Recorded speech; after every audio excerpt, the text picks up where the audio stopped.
Hello guys, welcome to my YouTube channel. आज चाहिँ म कहाँ छु भन्दा हिमीजीको सान अनि हिमीजीको मान देख्न सक्नुहुन्छ पछाडि हिमीजी क्यास्टल।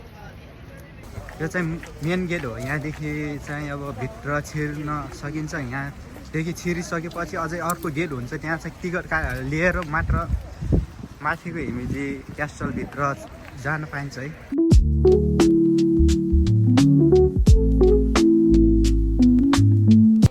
अगाडि देख्न सक्नुहुन्छ यो हिमीजी क्यास्टल हो, जुन चाहिँ विश्व सम्पदामा पनि स्वीकृत छ है। यो हेर्नका लागि चाहिँ धेरै नै आन्तरिक तथा बाह्य पर्यटनहरूको घुइँचो लाग्ने गर्दछ।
प्राय क्यास्टलहरूको डिजाइन चाहिँ एउटै हुने गर्दछ, कुन चाहिँ हिमीजी कुन चाहिँ ओसाका।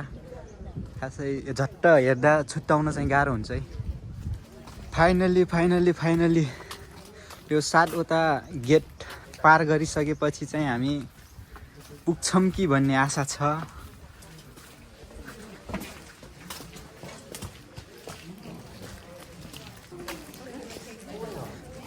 योसँग चाहिँ 8वटा गेट पार गर्छौँ है। 8वटा, योसँग 9वटा।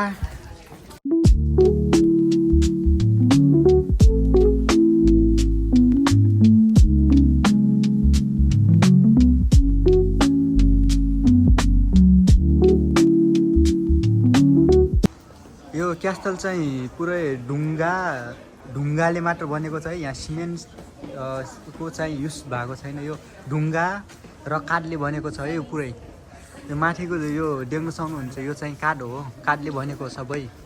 र यो तलको जग चाहिँ ढुङ्गाले बनेको छ। 10वटा गेट पार योसँग चाहिँ 11वटा हुन्छ। यो यहाँ जुत्ता लगाएर चाहिँ भित्र छिर्न नदिँदो रहेछ। जुत्ता फुकालेर उचालेर छिर्नु पर्दो रहेछ यहाँ।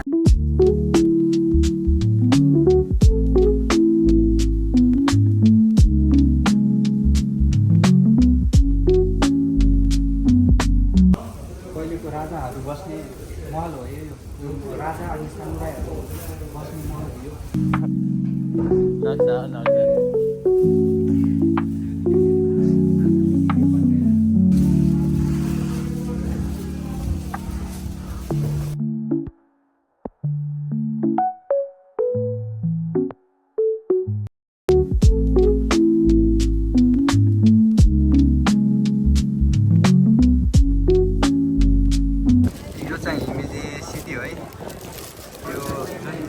तल देखिरहनु भएको छ, यो चाहिँ मेन रोड भयो।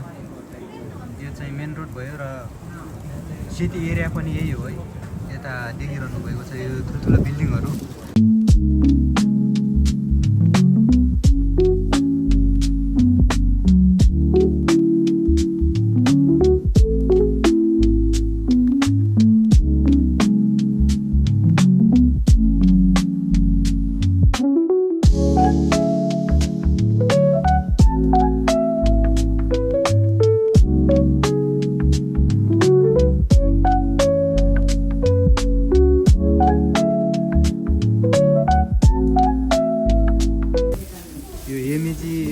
क्यास्टल चाहिँ धेरै कालखण्डमा धेरै सामुराईहरूले राज गरे, कहिले तहस नहस भयो। त्यसकै सम्झना स्वरूप राखिएको यो चाहिँ पुरानो त्यो क्यास्टलमा युज भएका सामानहरू है यो।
बनेको छ भने माथि चाहिँ यो पुरै काठ र फलामले बनेको छ।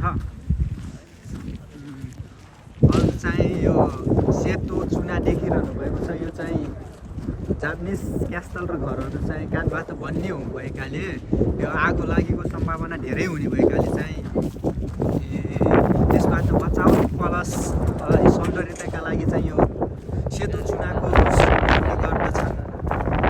यो पालहरू चाहिँ पहिले लडाइँ हुँदा चाहिँ दुश्मनहरूलाई चाहिँ यहाँबाट भाला र तिरहरू हान्नका लागि चाहिँ युज गरिन्थ्यो है। यता देख्न सक्नुहुन्छ।